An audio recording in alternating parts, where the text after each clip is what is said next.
শেষ মুহূর্তে কিভাবে আমরা প্রস্তুতিটা নিব, লাস্ট মুহূর্তে পড়ার যে ইম্পর্টেন্সটা আছে সেটা সবচাইতে বেশি গুরুত্বপূর্ণ। আসসালামু আলাইকুম রাহমাতুল্লাহ, আশা করি সবাই ভালো আছো, সুস্থ আছো।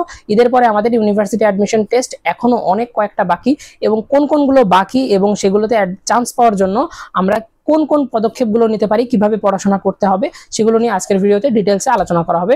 সবাই দেখতে থাকো। আমাদের প্রথম ইউনিভার্সিটি হচ্ছে এগ্রি, যেটা আমাদের সবচাইতে আগে পরীক্ষা হবে, সেটা 12 এপ্রিল। অতএব আজ থেকে অল্প কয়েকদিন পরেই। আচ্ছা, ইউনিভার্সিটিতে বিজ্ঞান ইউনিটটা হচ্ছে কি আমাদের সি ইউনিট, যেটা 26 এপ্রিল পরীক্ষা। খুলনা ইউনিভার্সিটির পরীক্ষা হচ্ছে আমাদের 17 এবং 18 এপ্রিল। বিজ্ঞান ইউনিটের ক্ষেত্রে আমাদের এবি, যেটা হচ্ছে এ এবং বি ইউনিট, এটা হচ্ছে কি আমাদের 18 এপ্রিলে পরীক্ষা হবে। কুমিল্লা ইউনিভার্সিটি হচ্ছে আমাদের এ ইউনিটটা হচ্ছে আমাদের বিজ্ঞান ইউনিট, সেটা হচ্ছে 19 এপ্রিলে আমাদের পরীক্ষাটা সংগঠিত হবে। তাহলে আমাদের দেখো 12 এপ্রিল 19 এপ্রিল এগুলোর জন্য কিন্তু আলাদাভাবে পড়াশোনা করা লাগবে। জিএসটি হচ্ছে আমাদের হচ্ছে 9 মে, তাই না? 9 মে জিএসটি এই ইউনিটের পরীক্ষা। তারপরে হচ্ছে আমাদের আইইউটি ন্যাশনাল ইউনিভার্সিটি 3 মে। তারপরে এইচএসটিইউ, সেটা হচ্ছে আমাদের এ ইউনিটের হচ্ছে 5 মে, বি ইউনিটের 6 মে এবং সি এবং ডি ইউনিটের 7 মে। নার্সিং এর হচ্ছে 16 মে পরীক্ষা হবে, এবং এইটার জন্য আমাদের অ্যাপ্লাইয়ের ডেট এখনো আছে, যেটা হচ্ছে 6 এপ্রিল, এবং ন্যাশনাল ইউনিভার্সিটির অ্যাপ্লাইয়ের ডেটও এখনো আছে, যেটা হচ্ছে 15 এপ্রিল পর্যন্ত। ডিইউ প্রযুক্তি ইউনিট হচ্ছে 7 এপ্রিল পর্যন্ত আমাদের সময় আছে অ্যাপ্লাই করার জন্য। এটা হচ্ছে আমাদের 17 মে আমাদের পরীক্ষাটা অনুষ্ঠিত হবে। তো এবার আসি আমাদের শেষ মুহূর্তে কিভাবে আমরা প্রস্তুতিটা নিব। এই সময় এসে তোমরা সবচাইতে ভুল কাজটা করো, যে তোমরা মনে করো যে আমি তো পরীক্ষা দিব, এগ্রিতেও পরীক্ষা দিব, রাজশাহী ইউনিভার্সিটিতেও পরীক্ষা দিব, খুলনা ইউনিভার্সিটিতেও পরীক্ষা দিব, নার্সিং, এইচএসটি এগুলোতে সবগুলোতেই দিব। তো সমস্যা হচ্ছে যে আমি এখন কিভাবে পড়াশোনাটা শেষ করব। তো আমি রাজশাহী এগ্রির জন্য কিভাবে পড়াশোনা শেষ করব, রাজশাহী ইউনিভার্সিটির জন্য কিভাবে পড়বো, তাই না? এগুলা নিয়ে এখন একটু আলোচনা করা হবে। তো দেখো, যাদের পরীক্ষা হচ্ছে এপ্রিলের 1 থেকে 20 এর মধ্যে, 1 থেকে 20 বা 1 থেকে 18 যেটা আছে, এটা ধরো আমাদের কি 12 এপ্রিল, এইটা আছে আমাদের 19 এপ্রিল, তারপরে আছে আমাদের কোনটা, এই যে 18 এপ্রিল আছে। তো এই সব পরীক্ষাগুলো আমরা কিভাবে দিব, এইসব পরীক্ষা যদি আমরা দিতে হয় তাহলে আমরা কি করব, একভাবে পড়াশোনা করব। আর মেতে যদি আমাদের পরীক্ষা হয়, বা আমাদের 26 এপ্রিল, বা দেখো আমাদের 26 এপ্রিলে পরীক্ষা আছে, জিএসটি আছে 9 মেতে, তারপর যে মে মাসে যেসব পরীক্ষা আছে এগুলো দেওয়ার জন্য আমরা আলাদাভাবে প্রিপারেশন নিব। তাহলে দেখো, তোমরা সাবজেক্ট ভাগ করে নিবা।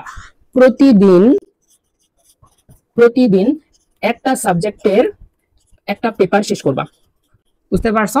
দেখো, তোমাদের 12 তারিখে যদি পরীক্ষা হয়, তাহলে এখন থেকে তোমার কত, 10-12 দিন, 10-11 দিন, 10 দিন ধরো তোমার সময় আছে।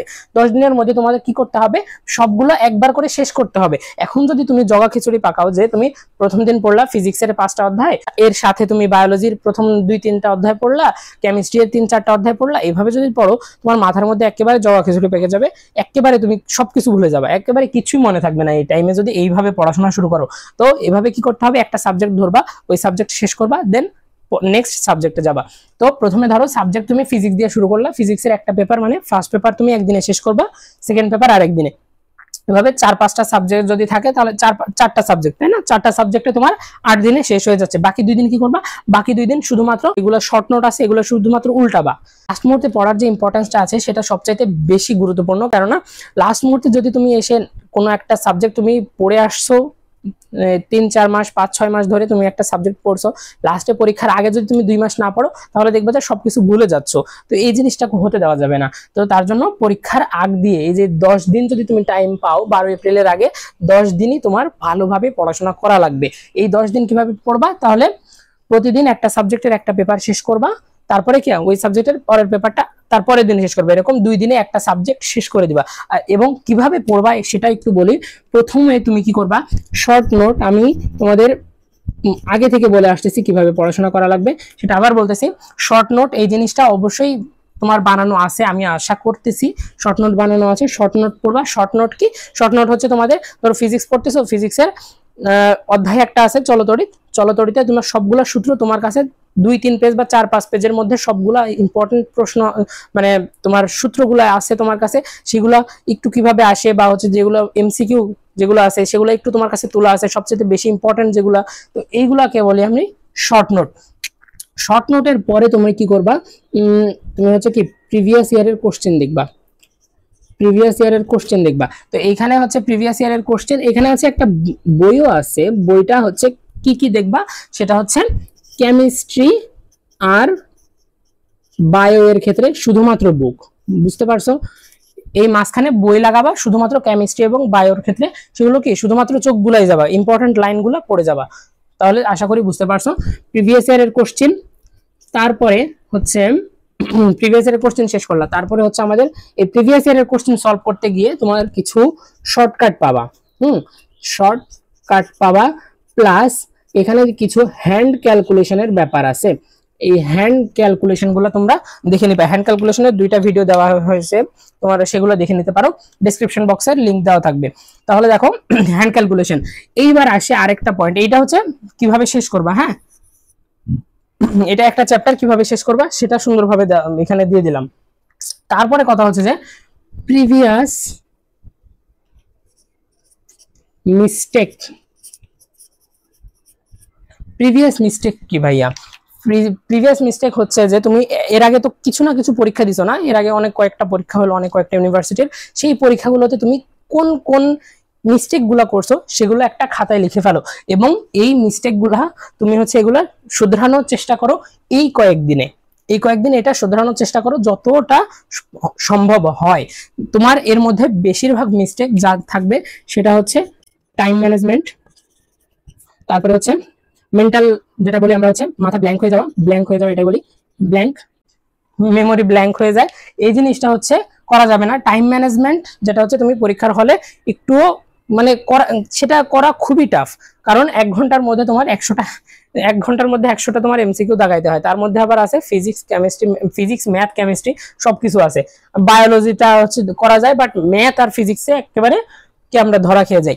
তো এই জিনিসটা টাইম ম্যানেজমেন্ট, যেটা তুমি হচ্ছে নিজে না করলে এটা পারবা না, তোমাকে শিখাই দিয়ে এখন করা যাবে না, তুমি নিজে এটা হচ্ছে কি একটা পরীক্ষা দিবা বা হচ্ছে কোশ্চেন সলভ করার সময় যে প্রিভিয়াস ইয়ারের কোশ্চেন সলভ করতেছো, এখানে এই প্রিভিয়াস ইয়ারের কোশ্চেন সলভ করার সময় তুমি টাইম দেখে সলভ করার ট্রাই করবা, তাহলে দেখবা যে এই জিনিসটা টাইম ম্যানেজমেন্টটা হয়ে গেছে। এবার দেখো মেয়েদের যাদের পরীক্ষা তারা কি করবা, এরা 2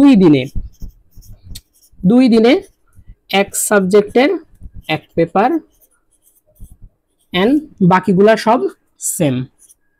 ওকে, তাহলে এইটা হচ্ছে প্রতিদিন একটা সাবজেক্টের একটা পেপার। তাহলে আমাদের 4টা যদি সাবজেক্ট থাকে, 4টা সাবজেক্ট থাকলে আমরা 8 দিনে আমরা কি করতে পারবো, সব শেষ করে ফেলতে পারবো। আর মেয়েদের যাদের পরীক্ষা বা হচ্ছে যে 1 মে 2 মে বা 26 এপ্রিল এইদিকে যাদের পরীক্ষা তারা কি করবা, এই যে 16-8 এরকম 8-8 এরকম ভাবে যাবা। ওকে, এই 16-8-8 কি, 16 হচ্ছে আমাদের কি আছে 8টা হচ্ছে আমাদের 8 দিন লাগে একটা 4টা সাবজেক্ট শেষ করতে, তাই না? তো আমরা কি এক পেপার 2 দিনে শেষ করতেছি, তাহলে আমাদের 8 দুগুণে আমাদের 16 দিন লাগবে একবার রিভিশন দিতে। তারপরে আমরা কি করব, তারপরে আবার আমরা এপ্রিলের এই নিয়মে চলে আসবো। 16 দিন পরে এপ্রিলের এই নিয়মে চলে আসবো, যাদের যে পরীক্ষা 16 মে 17 মে 7 মে তারপরে 2 মে 3 মে এগুলো যাদের পরীক্ষা তারা হচ্ছে এই জিনিসটা ফলো করবা। তাহলে এইখানে কি করবা, 8 দিনে 8টা পেপার শেষ করে ফেলবা। তারপরে যদি তোমার আরো টাইম থাকে তখন আবার 8 দিনে 8টা পেপার শেষ করবা। তারপরে ধরো তোমার হাতে আছে 2 দিন, এই সময় কিভাবে পড়বা? 2 দিনে কি করবা, 2 দিনে শুধুমাত্র এই যে বললাম, একটু আগে বললাম শর্ট নোট, শুধুমাত্র এই যে শর্ট নোটটা একটু দেখবা। আর যেখানে তোমার সবচাইতে বেশি গ্যাদারিং করা আছে, তোমার পড়াশোনাগুলা একেবারে গোছানো আছে, সেই জিনিসটা দেখবা। সেটা হতে পারে শর্ট নোট, সেটা হতে পারে প্রিভিয়াস ইয়ারের কোশ্চেন ব্যাংক, কারো ক্ষেত্রে বইও থাকতে পারে। যারা মেডিকেলে পড়ছো তারা হচ্ছে বই সবগুলা দেখছো, তো বই তাদের হচ্ছে তোমাদের নোট করা থাকে, তো সেখানে তোমরা বই দেখতে পারো। তো যেখানে তোমাদের কম্প্যাক্ট করা আছে সবগুলো জিনিস, সেটা তোমরা এই 2 দিনে পড়বা। তাহলে এই ছিল আজকের ভিডিও। আশা করি তোমাদের একটু হলেও তোমরা হচ্ছে ধারণা পাইছো কিভাবে লাস্ট মুহূর্তে এসে পড়াশোনা করবা, এবং ধারণা পাইছো যে কাদের কোন কোন পরীক্ষা কোন কোন দিনে। আশা করি সবাই জানো, কিন্তু হচ্ছে আমি এই জিনিসটা বোঝানোর ক্ষেত্রে এই জিনিসটা লেখা হয়েছে, আর সবাই একটু জানতেও পারলা যে কিভাবে কোন কোন দিন কোন কোন ইউনিভার্সিটির পরীক্ষা। তো এর পরের ভিডিওতে আমরা আলোচনা করব এই সময়ে তোমাদের কিভাবে ফিজিক্যালি অ্যান্ড মেন্টালি ফিট থেকে পড়াশোনা করতে পারো, সেইটাই হচ্ছে আমাদের সবচেয়ে বেশি ইম্পর্টেন্ট। তো ওই ভিডিওটা আমি এরপরেই তাড়াতাড়ি আপলোড করে দিব। সে পর্যন্ত সবাই ভালো থেকো, সুস্থ থেকো। আসসালামু আলাইকুম ওয়া রাহমাতুল্লাহ।